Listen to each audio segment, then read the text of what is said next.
Kita bacakan satu dari situ, Ustaz, silakan. Nanti kita sambungkan.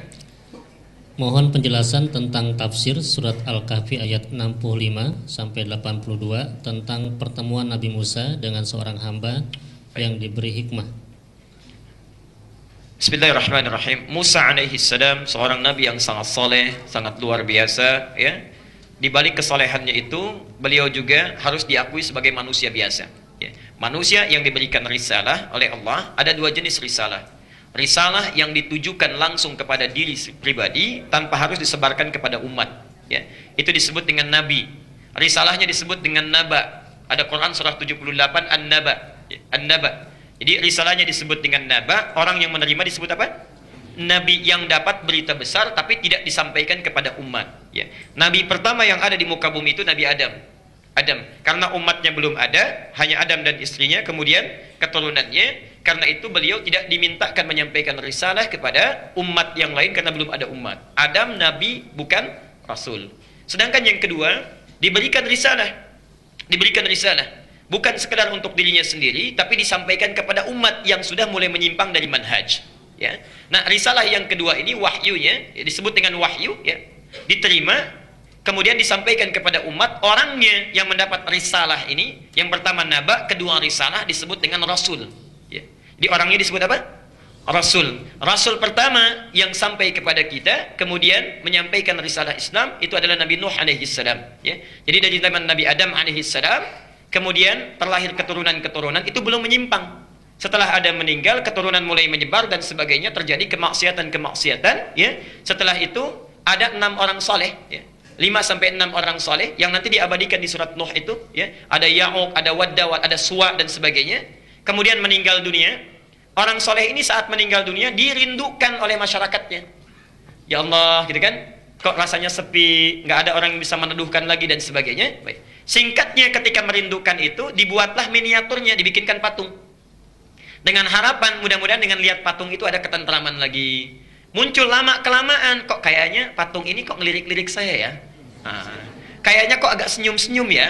Dikira roh orang soleh itu masuk lagi ke patung yang dimaksudkan. Mulailah kemudian diberikan sesembahan, diberikan makanan dan sebagainya. Itu terjadi pada awal masa Nabi Nuh alaihissalam. Dipilihlah Nabi Nuh, kemudian diberikan risalah untuk menyebarkan dan menyebarkan nilai Islam, mengembalikan kepada agama yang benar seperti dibawa oleh Adam alaihissalam. Dari Nuh sampai Adam itu jaraknya luar biasa. Jangan dikira singkat. Kalau kita kan selalu menyampaikan Adam, Idris, Nuh kayaknya cuma 2 generasi, ya. Banyak. Nuh alaihissalam bin Mihlail bin Matusyarah bin Kinan bin Anwas bin Tis bin Adam alaihissalam, ya. Adam saja sudah 1000 tahun. Jadi kalau 5 generasi sampai ke Adam itu luar biasa cukup panjangnya. Nah, Nuh alaihissalam tidak selesai, ya. Tidak selesai risalahnya. Karena masih ada orang yang ingkar, dibinasakan lewat banjir besar itu, ya. Kemudian tersisa beberapa generasinya. Generasi ini yang kemudian menyebar kembali. Tadinya generasinya baik, setelah Nuh wafat kemudian, sebagian keturunannya melakukan maksiat, ya. Disitulah kemudian diturunkan nabi-nabi baru. Dari mulai setelah generasi Nuh sampai dengan Nabi Muhammad SAW. Itu cukup panjang, ya. Muhammad bin Abdullah bin Abdul Muttalib bin Hashim bin Abdul Manaf bin Qusay bin Murrah bin Kilab bin Ka'ab bin Ghalib bin Fihir bin Malik bin Nadar bin Kinana bin Khuzaimah bin Mudrika bin Ilyas alaihi salam bin Nizar bin Mudar bin Ma'ad bin Adnan bin Addi bin Adri bin Muqawwam bin Nahur bin Tarikh bin Ya'rab bin Yasjub bin Nabit bin Ismail alaihi salam bin Ibrahim alaihi salam bin Azar atau bin Nahun bin Abir bin Kinan bin Arfakhshad bin Sam bin Nuh alaihi salam. Jadi ada sekitar 37 generasi dari masa Nabi Nuh kepada Nabi Muhammad SAW. Di antara 37 generasi ini terdapatlah Nabi Musa alaihissalam. Musa alaihissalam meneruskan risalah siapa? Meneruskan risalah kakek moyangnya Rasulullah. Saat Nabi Ibrahim melahirkan Ismail, dari Ismail turun kemudian Nabi Muhammad, ya. Dari perkawinan antara atau pernikahan antara Nabi Ibrahim dengan Sarah melahirkan Ishak. Dari Ishak kemudian turun siapa? Ya'qub. Dari Ya'qub turun Yusuf. Dari keturunan Yusuf nanti ada Daud, ada Sulaiman, kemudian ada Musa alaihissalam. Dipilihlah Musa itu untuk memberikan risalah kepada kalangan yang khusus, yang sangat bandel, yang oleh Nabi Ishak tidak mempan, Nabi Ya'qub tidak mempan, Nabi Yusuf tidak mempan, Nabi Daud tidak mempan, Nabi Sulaiman tidak mempan. Masya Allah, sampai dengan Nabi Musa alaihissalam itu pun masih menyimpang juga nanti, sampai dengan Nabi Isa. Sampai sekarang itu susah, ya. Sampai sekarang. Nah, pada zaman Nabi Musa ini, di antara keutamaan Musa itu sebelum menjadi Nabi dan Rasul, dipersiapkan oleh Allah. Dipersiapkan. Banyak persiapannya. Di antara tahapan-tahapannya, Musa kemudian tanda-tanda dari kelahiran sudah kelahirannya tidak biasa, diselamatkan oleh Allah. Yang lain dibunuh, Musa diselamatkan. Al-Baqarah ayat 49. Saat tumbuh kemudian dewasa, ya, diberikan jalan oleh Allah untuk menghindar dari keluarga Fir'aun. Ya. Menerima wahyu di surah Al-Kahfi dimulai. Ya. Kemudian menerima wahyu di situ, datang ke Bukit Tur Sina. Setelah menerima wahyu itu dibimbing, dipersiapkan sebelum mengantarkan dan membebaskan Bani Israel dari cengkaman Fir'aun. Di antara bimbingannya bertemu dengan hamba yang saleh yang kemudian konon disebut dengan Khidir. Ya. Siapa hamba yang saleh ini? Para ulama bersepakat, sebagian besar ahli tafsir menyebutkan bahwa beliau itu seorang nabi. Seorang nabi, walaupun tidak diangkat menjadi rasul. Ya? Nah, seorang nabi ini, walaupun tidak diangkat menjadi rasul, diberikan oleh Allah keutamaan-keutamaan. Di antaranya adalah ilmu takwil. Ya? Jadi ada takwil yang terkait dengan mimpi, ada takwil yang terkait dengan fenomena tertentu. Takwil yang terkait dengan mimpi, misalnya Nabi Yusuf alaihissalam, kita sudah hafal kisahnya. Takwil yang terkait dengan fenomena tertentu itu diberikan kepada Nabi Khidir alaihissalam. Mulailah Musa diminta untuk belajar kepada Khidir untuk mempelajari kadar kesabaran. Sabar, tidak tergesa-gesa, tidak cepat menyimpulkan sesuatu. Karena di antara kelemahan Nabi Musa itu sebelumnya, lisannya tidak lancar dalam berbicara dan cepat menyimpulkan sesuatu. Ada orang salah tampar, ya. Makanya pernah tampar orang sampai meninggal dunia, sampai kabur dari kejaran Fir'aun. Ya. Karena itu dilatih kesabaran, bertemu dengan Khidir. Khidir itu seorang nabi ahli takwil dan memiliki kesabaran luar biasa. Singkatnya, saat bertemu dengan Khidir, menyampaikan ingin belajar, kata Khidir syaratnya sederhana, nggak boleh tanya. Nggak boleh tanya. Ya. Boleh ikut saya tapi nggak boleh tanya. Itu dilatih untuk bersabar. Perhatikan. Saat mulai berjalan pertama kali, lihat kejadian, perahu ditenggelamkan. Tanya, kok ditenggelamkan? Bertanya. Nggak sabar kamu. Kenapa bertanya? Katanya. Maaf, katanya, saya lupa. Baik ya, singkatnya begitulah ya, dalam bahasa kita. Kemudian berjalan lagi, ya. Kemudian ada satu bangunan dirobohkan, itu kan? Singkat saja dirobohkan, tanya lagi. Kok begitu? Katanya kan? Masya Allah. Tanya lagi, katanya kan? Nah, singkatnya, maaf, saya keliru. Kalau saya bertanya lagi, saya akan berpisah dengan Anda. Kata Musa alaihissalam. Singkatnya bagian yang terakhir, ya, bertemulah dengan seorang anak, tiba-tiba tanpa bicara apapun Khidir mewafatkan itu. Ya, Khidir mewafatkan, bukan membunuh tapi mewafatkan dengan izin Allah Subhanahu wa taala. Ketika diwafatkan, kaget Musa luar biasa, langsung mengeluarkan statement, gak bisa ditahan. Ya. Bagaimana Anda bisa melakukan ini, katanya? Ini zalim. Nah, disampaikan oleh Nabi Khidir alaihissalam, apa saya katakan? Dari tadi di awal saya sampaikan, kamu gak bisa sabar bersama saya. Kamu gak bisa sabar bersama saya, ya. Baru kemudian Nabi Khidir menyampaikan semua perjalanan kita itu telah ditetapkan oleh Allah, takwilnya disampaikan karena ini berupa perintah. Diterangkanlah masing-masing kisahnya. Ya. Singkatnya sampai kepada anak yang saleh itu kenapa diwafatkan? Karena Allah memerintahkan Nabi Khidir untuk mewafatkan karena orang tuanya yang sangat saleh seringkali berdoa memohon kepada Allah untuk menjaga anak-anaknya dan membimbing mereka supaya menjadi anak yang saleh. Diwafatkan anak ini karena takdirnya nanti dia akan berubah menjadi anak yang buruk. Terpengaruh oleh lingkungan dan sebagainya, berubah menjadi anak yang buruk, ajalnya tiba pada saat itu. Diwafatkan oleh Allah, kemudian dalam keadaan baik dan akan diganti dengan anak yang saleh lagi karena kedua orang tuanya meminta anak yang dilahirkan dalam keadaan yang saleh. Masya Allah. Setelah diterangkan semuanya itu, kemudian Musa mulai tersadar, disitulah kemudian hikmah. Nah, ini yang dimaksudkan. Hikmah yang disebutkan dalam pelajaran Khidir alaihissalam didapatkan oleh Musa. Jadi inti perjalanannya, tafsirnya adalah dalam melakukan dan menyikapi sesuatu itu mesti bersabar. Amati dulu, jangan cepat menyimpulkan. Kalau Nabi saja, Rasul saja diminta bersabar, diminta melihat, mengamati sesuatu itu segalanya dengan detil, jangan cepat memberikan kesimpulan, latah dalam menjawab, apalagi kita yang bukan Nabi, bukan Rasul.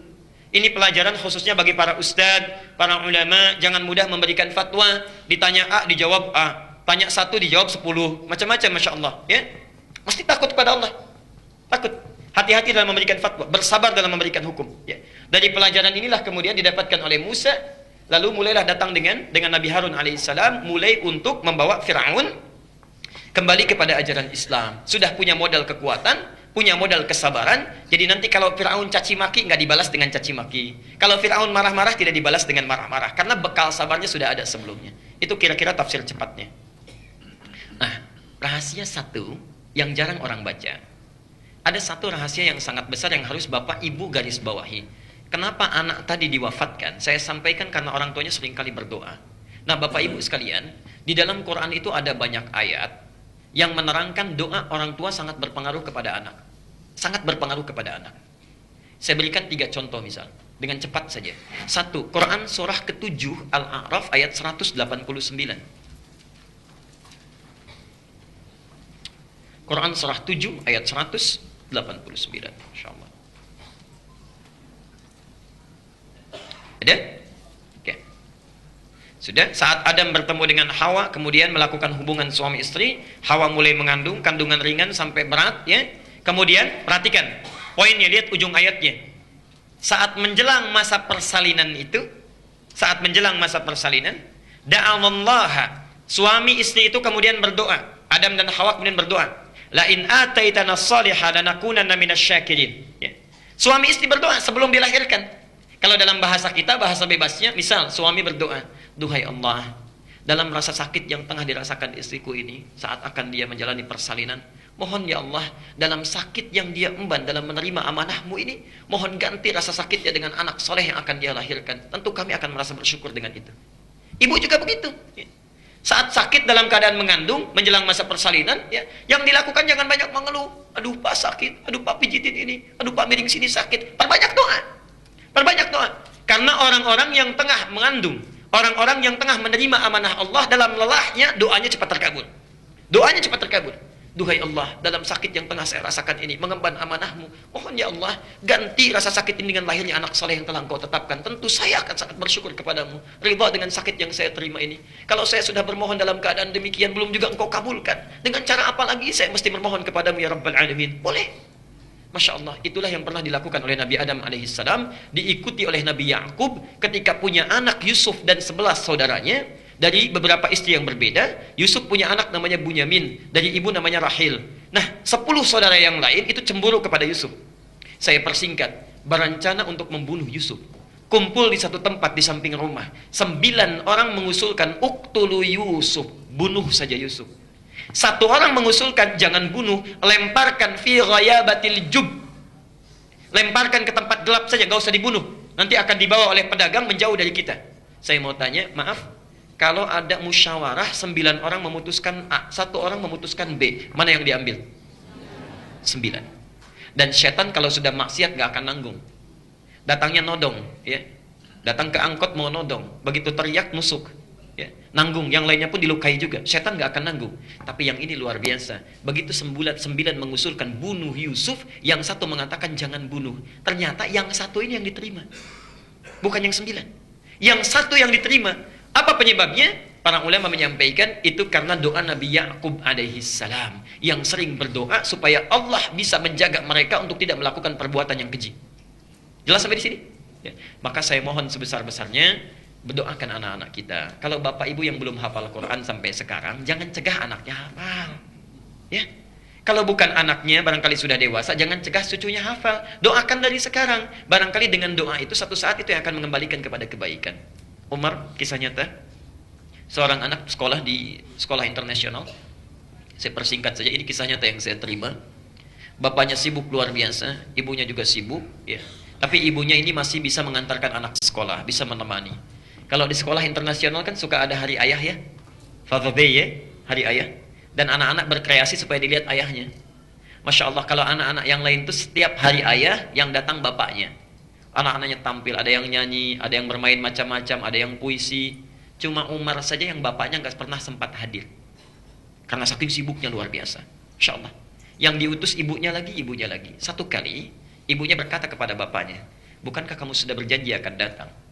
Penuhi janjimu. Kasihan anak kita. Disebutkan setiap kali datang selalu bapaknya. Kalau orang lain bapaknya, kalau kita ibunya. Saya mohon kamu datang. Bapaknya agak malas-malasan kemudian datang.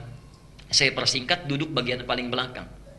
Singkatnya, ketika Umar diminta maju untuk perform, ini luar biasa, terkejut hadirin yang ada, karena tidak memilih untuk bernyanyi, tidak memilih membacakan puisi, tapi hanya 1 kalimat yang diungkapkan. Miss, saya ingin bacakan Quran surah An-Naba. Oke. Saya ingin panggil dulu guru saya, Ustadz Ali katanya. Yang dipanggil bukan bapaknya, Mr. Ali dipanggil. Datanglah Mr. Ali itu, bapaknya kaget melihat begini. Masya Allah. Mr. Ali ini diminta oleh anaknya Umar tadi untuk menguji. Silahkan lihat bacaan saya. Begitu dibaca, amma yatasaalun sampai ayat 5 dari 40 ayat, kata gurunya itu Mr. Ali, cukup. Bacakan ayat 9, dibacakan. Bacakan ayat 20, dibacakan. Bacakan ayat 30, dibacakan. Masya Allah, hafal dengan nomor ayatnya. Di akhir perintahnya, lalu bertanya gurunya itu, Mr. Ali, Umar, apa yang menjadikan engkau begitu ingin menghafal Quran sampai hafal surat An-Naba ini dengan ayat-ayatnya? Perhatikan jawaban Umar. Saya pernah mendengar guru menyampaikan pada saya, kalau bisa membaca Quran dan menghafalkannya, maka di hari kiamat nanti saya akan membawa mahkota dan bisa dipakaikan di kepala ayahanda dan ibunda saya. Jadi saya itu mendengar hadis itu ingin satu saat memberikan hadiah kepada ayahanda dan pada ibunda. Di akhirat nanti saya ingin pakaikan dengan tangan saya sendiri kepada di kepala ayah dan ibu saya. Masya Allah. Bapaknya di belakang langsung lari, dipeluk Umar itu, dicium kakinya minta maaf, ya, langsung digendong dibawa pulang. Bapak ibu sekalian, saya tidak ingin terjadi Anda semua terjadi seperti ini, ya, atau mengikuti kisah ini. Maka mohon maaf sebesar-besarnya. Kadang-kadang Anda sesibuk apa sih para ayah itu? Kadang-kadang lupa kita, kadang-kadang kita lupa. Datang berangkat gelap, pulang juga gelap, nggak pernah lihat anak. Apa yang Anda inginkan? Bukankah kita mencari rezeki untuk kembali kepada keluarga? Masya Allah. Mana waktu yang kita sudah berikan untuk anak-anak kita? Nabi Ibrahim, Nabi, Rasul, bebas dari kesalahan, disebut Khalilullah, masih jalan kaki dari Palestina ke Mekah untuk lihat anaknya, sampai tumbuh dewasa luar biasa. Antum bukan Nabi, bukan Rasul, Masya Allah, tidak jelas surganya. Sesibuk apa? Kadang-kadang anak kita tidak kita perhatikan. Keluarga menunggu, bahkan Masya Allah 8 jam sudah nunggu-nunggu ingin main. Anda datang ke rumah saja masih membawa pekerjaan kantor. Masya Allah, kapan tuh keluarganya? Ya. Karena itu bertakwalah kepada Allah. Saya kira itulah kisah Ashabul Kahfi dengan hal-hal yang mengiringinya.